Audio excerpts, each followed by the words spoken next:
the night my husband stood up at our church's anniversary gala.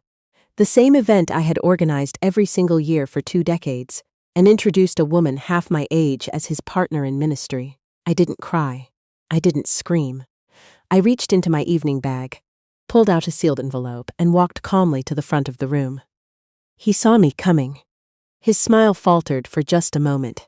Then he tried to recover it. He didn't know what was inside that envelope. But by the end of the night, everyone in that ballroom would. Before I tell you what happened next, I want to ask you something.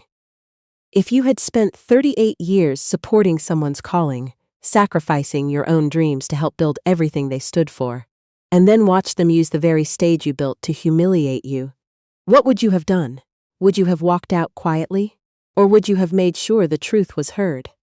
My name is Vivian Caldwell, and for most of my adult life, I believed I was exactly where I was supposed to be.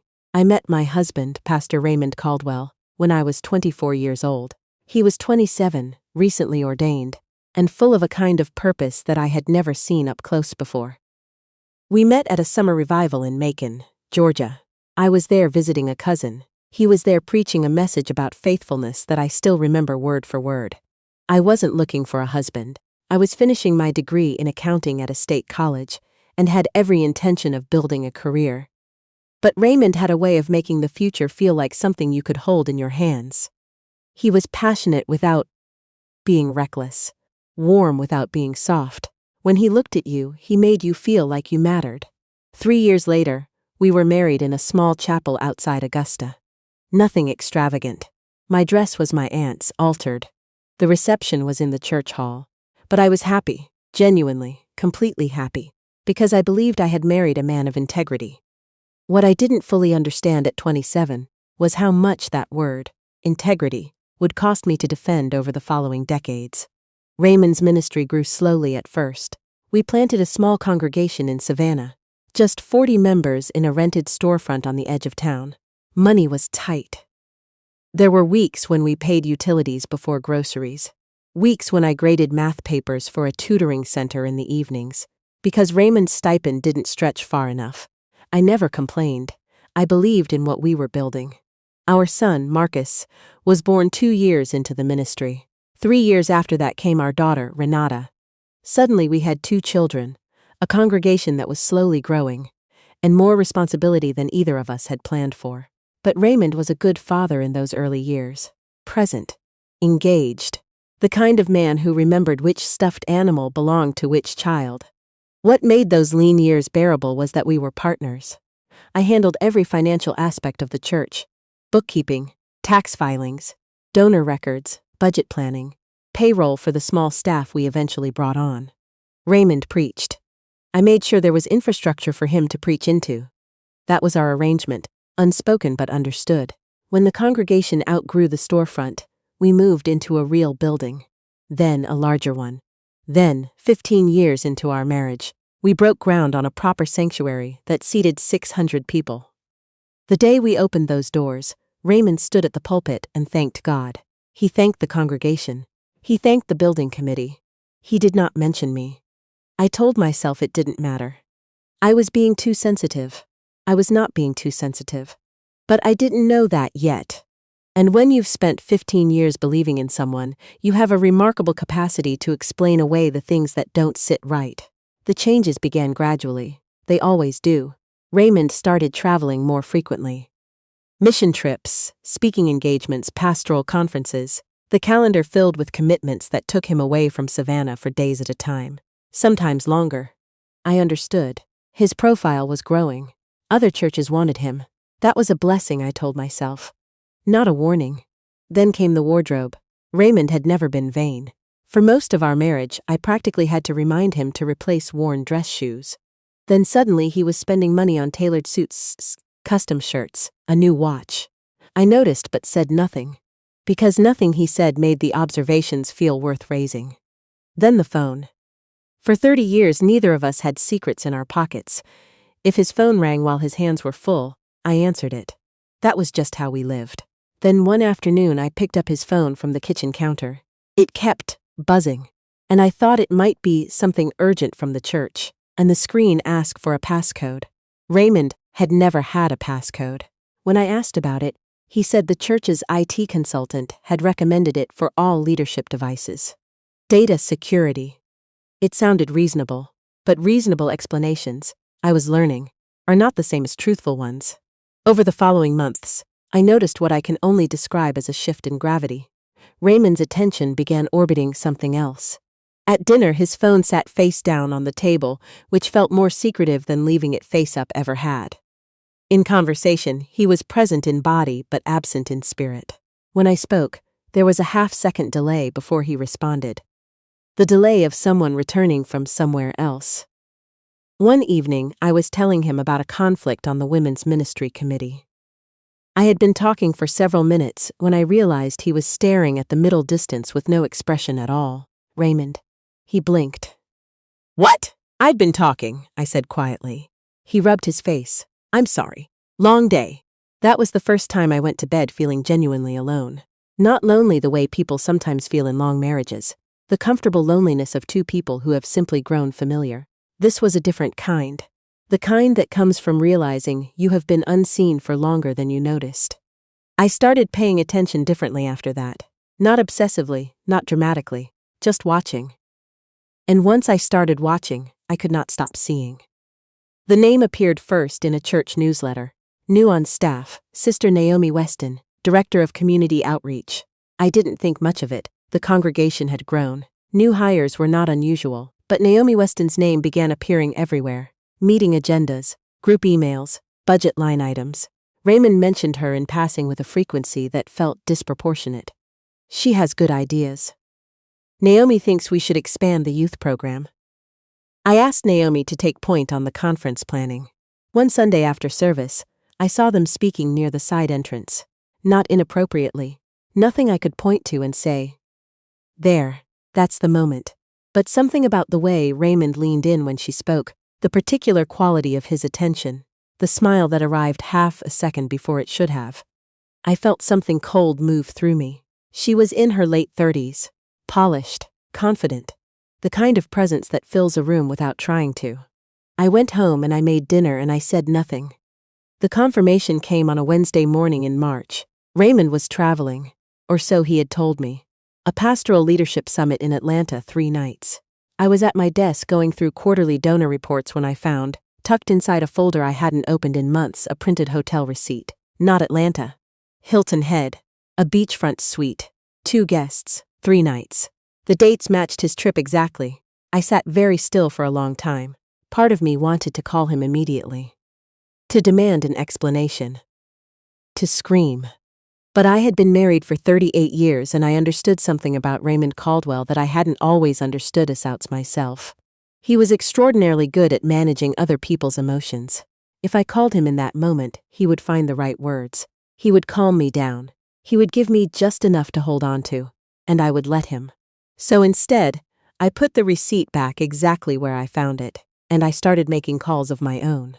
The first call was to an attorney named Frances Okafor. A friend from my accounting days had used her during a difficult divorce, and had described her as the kind of woman who noticed everything. When I walked into her office, Frances was exactly that. Measured, precise, and completely unsurprised by anything I told her. She asked me how involved I had been in the church's finances over the years. Completely involved, I said. She leaned forward slightly. Do you still have documentation? I almost smiled. I'm an accountant, I said. I have everything. Find it all, she told me. Because I think your husband may not remember how much of this was built with your hands. That evening I went through 38 years of files. Loan guarantees I had co-signed when the congregation needed a new building. Grant applications I had written by hand at the kitchen table while the children slept. Payroll systems I had built from scratch. A music scholarship fund I had established and administered for 12 years. Lights. The financial architecture of Raymond's entire ministry had been designed and maintained by me. I had simply never thought to call it that before. Frances brought in a financial consultant named Theodore Marsh to review the church and personal assets. He was methodical, quiet, thorough. Within 2 weeks he had begun identifying patterns, and what he found was more complicated than an affair. Several large transfers had been made from church-adjacent accounts in recent months. Consulting fees to a newly established LLC. Payments to vendors whose names didn't appear anywhere in the church's official vendor registry. Theodore wouldn't draw conclusions without more time, but he was careful to say, "Someone is moving money, and they have been doing it quietly." The gala was announced the following month. Savannah's First Community Church held an anniversary celebration every spring. 38 years of ministry, 38 years of service. I had organized it every single time. The venue, the program, the decorations, the donor acknowledgments, the catering, the logistics. Every year for 2 decades, this event had carried my fingerprints on every detail. This year, Raymond told me he wanted to handle the planning himself. "Something different," he said. "A surprise." I let him, because I had already begun to understand that the surprise was not meant for me. I did not tell Marcus anything at first. My son was 36, successful in finance, proud of his father in the uncomplicated way sons often are. When I had tried once to voice my concerns, carefully, without accusations, Marcus had been kind but dismissive. "Dad works incredibly hard," he said. "You know how he gets when he's deep in a project." I had nodded and changed the subject. My daughter, Renata, was different. Renata had always seen things clearly. When I met her for lunch 3 weeks before the gala and finally said the words out loud, "I think your father is having an affair." She did not look surprised. Her eyes filled, but her expression did not shift the way someone's does when they're hearing news for the first time. "Renata," I said, "how long have you known?" She stared at her water glass. "I didn't know," she said carefully, "but I noticed." A chill moved through me. She told me she had seen Raymond and Naomi together at a restaurant 6 months earlier. He had introduced Naomi as a colleague. The dinner had seemed, she said, like anything but a work meeting. She had carried that observation alone, not wanting to upset me, not wanting to be wrong. That night, after I got home, I sat in the dark for a long time. The truth was no longer a possibility. It was a certainty, and with that certainty came something unexpected. Not collapse, but clarity. Because once you stop hoping the evidence will somehow explain itself, you can start deciding what to do with it. I went back to Francis. I brought Theodore's preliminary findings. I brought 38 years of financial documentation. And then I told her something I had not yet said aloud. "I don't want to file yet." She raised an eyebrow. "Raymond has planned something for the gala," I said. "I think he intends to use it to introduce Naomi publicly. To start reshaping the narrative in front of the people who matter most to him. His congregation, his donors, his community." Frances studied me. "And? I want to be ready when he does." A quiet smile crossed her face. "Then let's make sure you are." The gala was held on a Saturday evening in late April at the Whitfield Grand, the most prestigious event venue in Savannah. Raymond had chosen it, arranged it, invited everyone. The ballroom held 300 guests. Congregation members, civic leaders, longtime donors, local clergy, families who had been part of the church since the beginning. I wore a deep burgundy gown. I had chosen it carefully, not to draw attention, but because I wanted to remember what I looked like on the night everything changed. I stood in front of the mirror before we left and studied my own face. There were lines I didn't always notice in ordinary light. But there was something else too. A steadiness that had not been there 6 months ago. We arrived together. Raymond was charming, gracious, the image he had always been in public. He guided me through the room with his hand at my back. He introduced me to people I had known for years as though I were a guest of honor. I smiled. I shook hands. I accepted warm hugs from women who had watched my children grow up, and I kept my evening bag close, because inside it was the envelope Francis had prepared, unsigned, unsealed, but ready. The cocktail hour passed. Dinner was served, speeches were made. I sat at the head table and watched Raymond work the room the way he had done for 4 decades. He was extraordinary at this. Always had been. Then at 8:15, I noticed a change in the room's energy. Several of the church elders glanced toward the entrance. Board members exchanged quiet words. The congregation's most prominent donors tilted their heads almost imperceptibly. The feeling was unmistakable. The feeling of a room that has been arranged in advance to receive someone. She arrived at 8:20. Naomi Weston. She wore a champagne-colored gown that was exactly the right amount of formal. exactly the right amount of striking. She moved through the room with the ease of someone who had been told to expect a warm welcome, and she received one. Not from everyone. From the people Raymond had prepared. I watched Raymond see her from across the room. I watched his shoulders drop half an inch, the particular relaxation of a man who has been performing and can finally stop. He crossed toward her without looking at me first. Beside me, one of the longtime deacons, a man named Chester, leaned very slightly in my direction. "You see that?" he said quietly. "I see it," I said. Chester pressed his lips together and said nothing else. At 9 o'clock, Raymond took the microphone. The room quieted easily. It always did for him. He thanked the congregation for 38 years. He thanked the donors. He thanked the staff. He spoke about legacy, about vision, about what it means to build something that outlasts any one person's moment. And then he said, "Growth requires honest conversations. And tonight I want to begin one." I felt the room shift. He gestured toward Naomi. He invited her to stand, then to join him at the front of the room. She moved forward with the composure of someone who had rehearsed this. Raymond placed himself beside her, with the ease of a man who believed he had already controlled every possible outcome. He said, "I want to introduce someone who has brought extraordinary vision to this ministry. Someone who represents the future of what we are building. The future." I heard the intake of breath from the table beside me. A woman I had known for 20 years put her hand over her mouth. Raymond continued, "I believe God places certain people in our lives for a reason, and I believe Naomi Weston is in mine for reasons that go beyond the professional." The silence in the room became the kind that has weight. I stood up. Not dramatically. I simply rose from my seat, set my napkin on the table, picked up my evening bag, and walked toward the front of the room. People moved aside without being asked. The crowd parted the way it does when everyone senses that something important and irreversible is about to happen.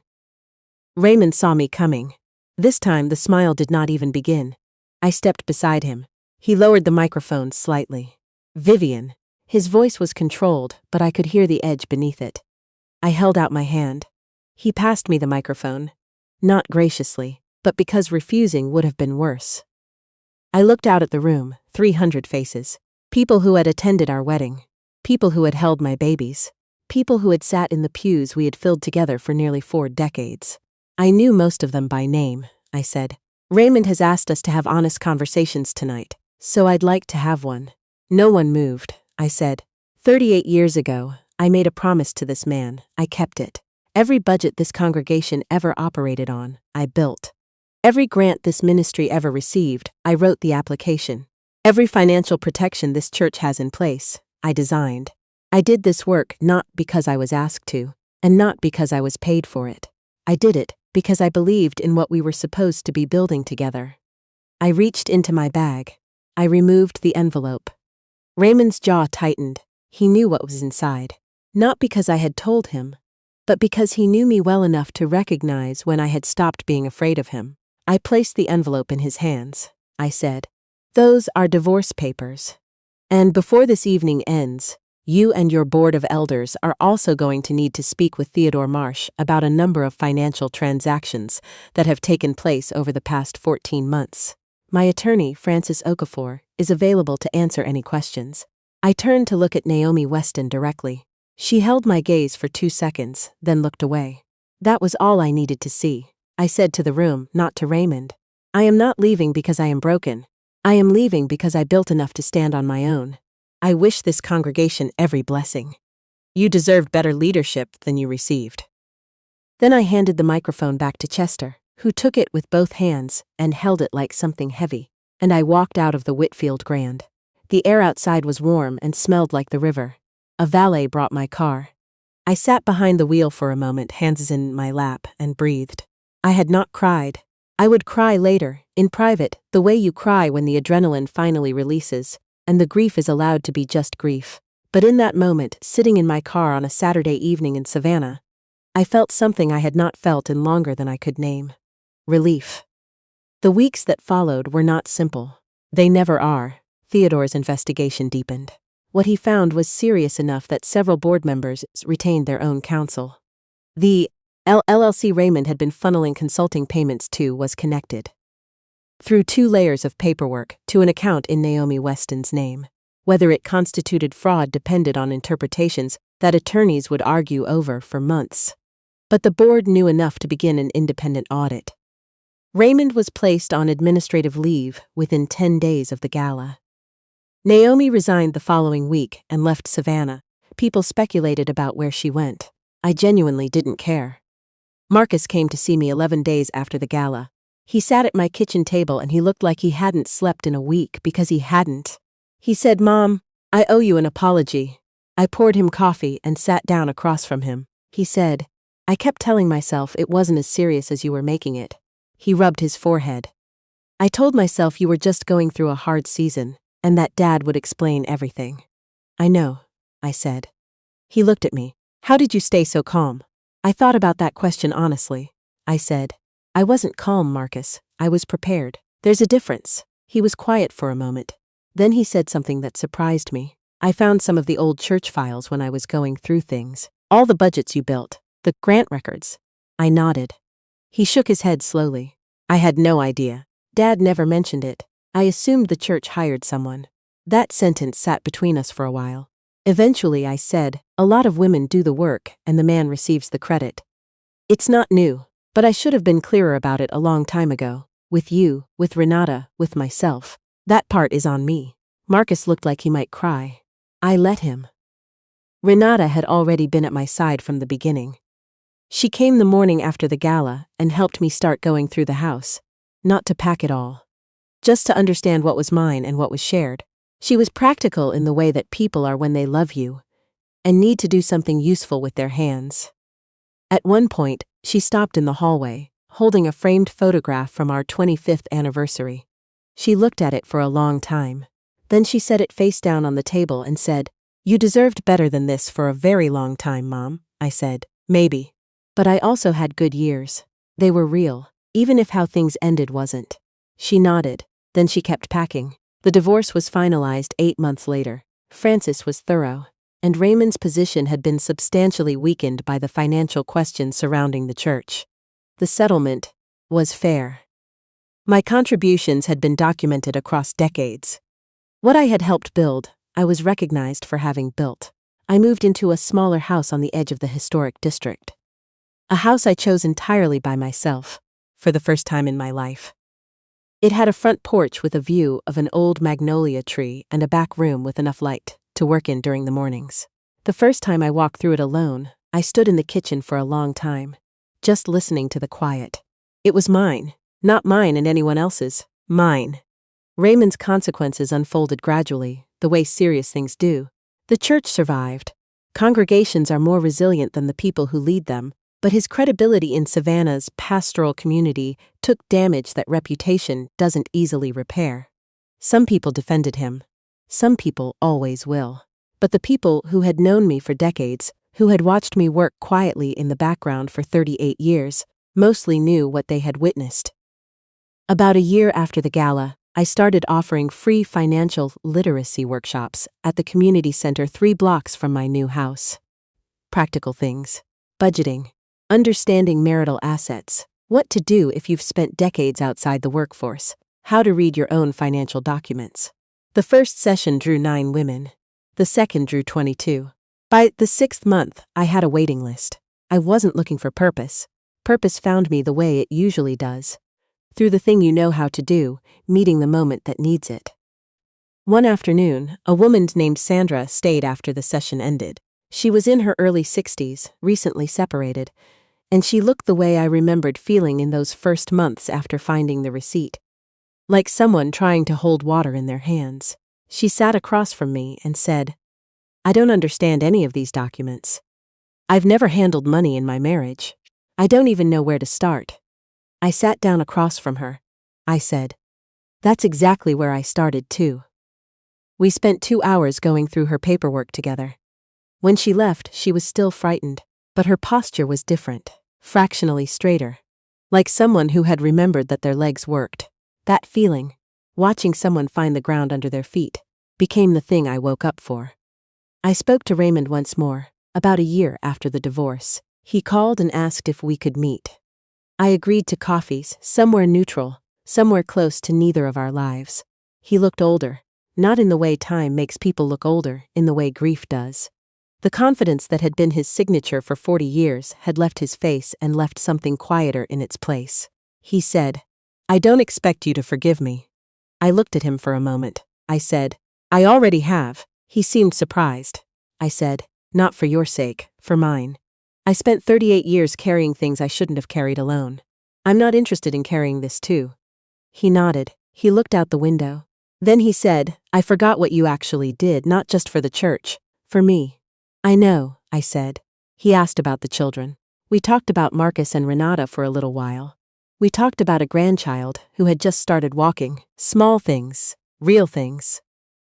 When we stood to leave, he said, "You were always the stronger one. I just couldn't see it." I thought about that on the drive home. I didn't know if he was right. I wasn't sure strength was exactly what I had. What I had was persistence, and love, and the particular stubbornness of a woman who was raised to finish what she started. Whether that counted as strength probably depended on who was doing the counting. That evening I sat on my porch and watched the magnolia tree do nothing in the still air. The neighborhood was quiet. A neighbor's dog wandered past the gate. Somewhere down the street, children were playing in a yard. I thought about the woman I had been at 24, standing in a Georgia revival tent, watching a young man preach about faithfulness. I thought about everything she had hoped for, and most of what she had not imagined. I didn't want to undo it. Even the painful parts had made me exactly precise enough to know what I was worth when the moment came to say so. The next chapter was already begun. I was the one writing it, and for the first time in a very long time, that was exactly enough.